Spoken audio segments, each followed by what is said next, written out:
성령의 역사 마스터클래스 39. 토르의 번개를 이긴 도끼. 독일의 사도. 보니페이스와 거룩한 참나무. 여러분 평안하셨습니까? 성령의 역사 마스터클래스 39번째 시간입니다. 우리는 지난 시간까지 로마의 그레고리오 교황과 캔터베리의 어거스틴을 통해서 복음의 불모지였던 영국 땅에 십자가가 세워지는 감동적인 과정을 함께 지켜보았습니다. 야만족이라 불리던 앵글로색슨족이 예수님을 영접하고 피 튀기던 칼을 내려놓고 기도에 무릎을 꿇게 되었던 그 아름다운 역사를 기억하시나요? 그런데 말입니다. 성령의 역사는 고인물처럼 한 곳에 머무르지 않습니다. 음해를 받으면 반드시 흘려보내야 하는 것이 하늘의 법칙이죠. 복음을 받아들인 영국 교회는 이제 놀라운 영적 폭발력을 보여주기 시작합니다. 우리가 로마로부터 사랑의 빚을 졌으니 이제 우리가 아직 하나님을 모르는 저 캄캄한 숲속의 나라 독일로 나아가자 라는 뜨거운 마음이 일어난 것입니다. 그렇게 영국에서 자라난 믿음의 용사들이 바다를 건너 유럽 대륙으로 나아가는 위대한 선교의 시대가 열렸습니다. 오늘 우리는 그 선봉장에 섰던 한 영웅을 만나러 갑니다. 사람들은 그를 독일의 사도라고 부릅니다. 혹은 유럽의 건축가라고도 부르죠. 하지만 그에게 가장 잘 어울리는 별명은 아마도 도끼를 든 성자일 것입니다. 수천 년 동안 사람들을 공포에 떨게 했던 우상의 나무를 단 한 자루의 도끼로 찍어 넘겨버린 담대한 믿음의 사나이, 바로 보니페이스입니다. 오늘 그 통쾌하고도 거룩한 도끼질의 현장으로 여러분을 초대합니다. 보니페이스의 원래 이름은 윈프리드였습니다. 그는 서기 675년경에 잉글랜드 남서부의 아주 부유한 귀족 집안에서 태어났습니다. 어릴 때부터 머리가 아주 좋았던 그는 수도원에 들어가서 당대 최고의 학문과 신학을 공부했습니다. 그는 아주 유능한 학자였고 사람들에게 존경받는 교수였으며 장래가 보장된 수도원장이 될 수도 있었습니다. 편안하고 안락한 삶, 그리고 모두가 부러워하는 성공한 성직자의 길이 그의 눈앞에 활짝 펼쳐져 있었죠. 하지만 윈프리드의 가슴 속에는 설명할 수 없는 거룩한 불만이 타오르고 있었습니다. 밤마다 그는 꿈을 꾸었습니다. 저 바다 건너편 깊고 어두운 숲속에서 우리를 도와주세요. 우리에게 빛을 주세요. 라고 외치는 영혼들의 비명소리가 들리는 듯 했습니다. 당시 독일 지역은 로마 제국의 손길이 닿지 않는 아주 거친 땅이었습니다.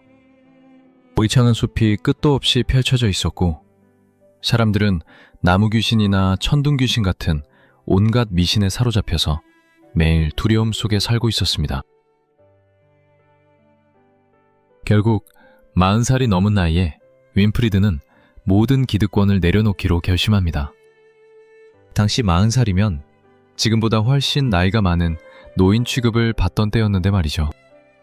그는 나는 그리스도를 위한 나그네가 되겠습니다 라고 선포하며 안락한 수도원을 떠났습니다. 그는 로마로 가서 교황에게 선교사로 보내달라고 요청했습니다.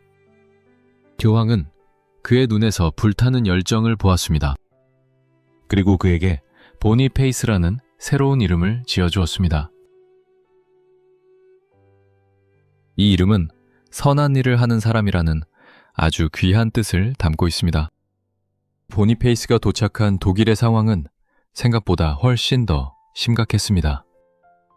숲은 대낮에도 어두컴컴했고 사람들의 눈빛은 맹수처럼 사나웠습니다. 그곳 사람들은 입으로는 하나님을 믿는다고 말하면서도 실제로는 여전히 숲속의 나무 귀신들을 두려워했습니다. 그래서 몰래 숲에 들어가서 제사를 지내고 있었죠. 교회도 가고 귀신도 섬기는 아주 이상한 모습이었습니다. 이것이 당시 독일 땅의 안타까운 영적 상태였습니다. 보니페이스는 깨달았습니다. 말로만 설교해서는 이 사람들의 뿌리 깊은 두려움을 몰아낼 수 없다. 그들이 믿고 있는 저 가짜 신들이 얼마나 아무것도 아닌지를 내 눈으로 직접 보여주어야 한다. 라고 말이죠. 그래서 그는 목숨을 건 엄청난 계획을 세웁니다. 바로 게르만 사람들이 가장 신성하게 여기는 성지인 가이즈마로 쳐들어가기로 결심한 것입니다. 가이즈마에는 거대한 참나무 한 그루가 서 있었습니다. 사람들은 이 나무를 토르의 참나무라고 불렀습니다. 토르가 누구인지 아시나요? 천둥과 번개를 다스린다는 아주 무서운 신입니다. 사람들은 이 거대한 나무에 토르 신이 살고 있다고 믿었습니다.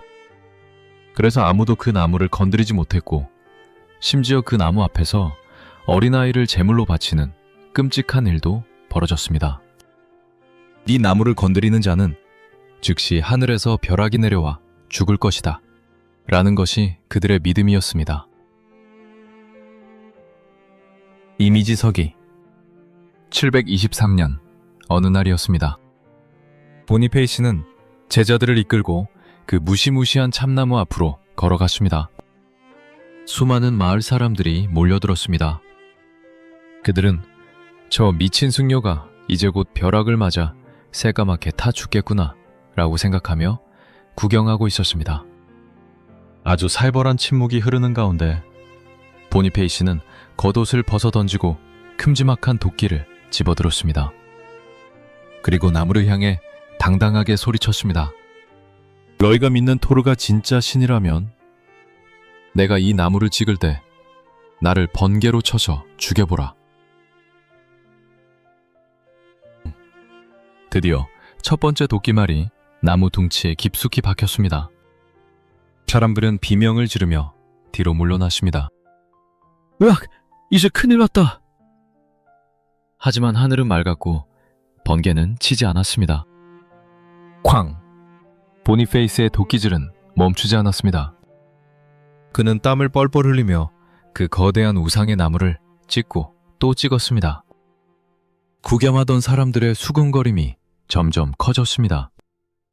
왜 토르시는 가만히 있는 거지? 왜 저 사람을 죽이지 않는 거야? 그때 정말 믿을 수 없는 일이 벌어졌습니다. 갑자기 숲 저편에서 한 줄기 강력한 바람이 훅 하고 불어오더니 도끼질을 당하던 그 거대한 참나무가 우지끈 소리를 내며 네 갈래로 쩍 갈라져 쓰러진 것입니다. 마치 하나님께서 하늘에서 입김을 불어 넘어뜨리신 것 같았습니다. 쿵! 하는 엄청난 소리와 함께 수백 년 된 우상의 나무가 땅바닥에 처박혔습니다. 순간 정적이 흐르고 사람들은 모두 얼어붙었습니다. 그리고 잠시 후 그 자리에 있던 사람들은 충격을 받아 무릎을 꿇기 시작했습니다. 토르는 가짜다. 토르는 힘이 없다. 저 도끼를 든 사람이 믿는 하나님이 진짜 신이다. 라고 외치기 시작했습니다. 그날 수천 년 동안 그들의 영혼을 옥죄고 있던 두려움의 사슬이 단번에 끊어져졌습니다. 보니페이시는 쓰러진 참나무 조각들을 모아서 그 자리에 작은 예배당을 지었습니다. 그것이 바로 독일의 신앙을 깨운 첫 번째 성당이 되었습니다. 이 사건은 유럽 선교 역사에서 가장 극적이고 상징적인 승리였습니다. 보니페이시는 단순히 나무 한 그루를 벤 것이 아닙니다. 그는 사람들의 마음속에 자리 잡고 있던 거짓된 공포를 베어버린 것입니다. 우상은 아무런 힘이 없다는 것을 증명하자 복음은 마치 둑이 터진 것처럼 독일 전역으로 흘러들어갔습니다. 그는 독일 곳곳을 다니며 수많은 수도원을 세웠고 교회를 조직했습니다. 오늘날 독일 기독교의 기초는 바로 이 보니페이스의 용기 있는 도끼질 위에서 시작되었습니다. 하지만 보니페이스의 사역은 단순히 부수는 것에만 그치지 않았습니다. 그는 아주 뛰어난 교육자이기도 했습니다. 그는 우상을 부순 자리에 학교를 세우고 도서관을 만들었습니다. 영국에서 수많은 책을 가져와서 사람들에게 가르쳤고 농사 짓는 법과 글을 읽는 법도 알려주었습니다. 그는 항상 영국에 있는 친구들에게 편지를 써서 이렇게 부탁했습니다. 책을 좀 보내주게. 그리고 우리를 위해 꼭 기도해주게. 이곳은 매일매일이 치열한 영적 전쟁터라네. 그의 편지를 읽어보면 그가 얼마나 외로운 싸움을 말씀으로 견뎌냈는지 잘 알 수 있습니다. 세월이 흘러서 보니 페이스도 이제 70세가 넘은 백발의 노인이 되었습니다. 보통 사람이라면 이제 은퇴해서 편안하게 쉴 나이죠. 대주교로서 존경받으며 여생을 보낼 수도 있었습니다. 하지만 보니페이스의 가슴은 여전히 청년처럼 뜨겁게 뛰고 있었습니다. 그는 아직 복음이 들어가지 않은 아주 거친 땅, 네덜란드 지역으로 가겠다고 선언합니다. 주위 사람들이 울면서 그를 말렸습니다. 대주교님, 그곳은 너무 위험합니다. 이제 몸도 생각하셔야죠. 하지만 보니페이스는 짐을 꾸리며 웃으며 말했습니다. 나의 여행이 끝날 때가 가까웠소. 나는 이 늙은 몸을 마지막까지 하나님께 바치고 싶소. 그는 자신이 죽을 때 이불 수의까지 가방에 챙겨 넣고 50여 명의 동료와 함께 마지막 선교 여행을 떠났습니다.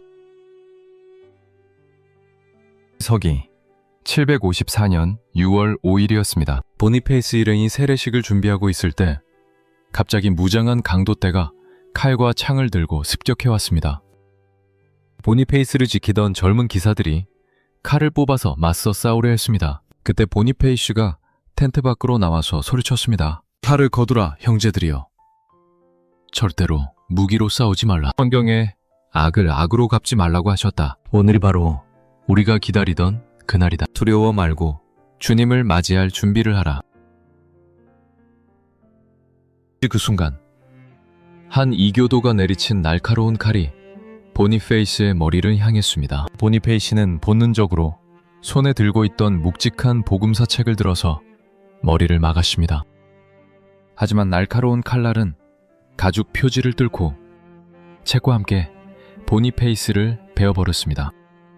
위대한 독일의 사도는 그렇게 순교의 피를 흘리며 하나님 품으로 돌아갔습니다.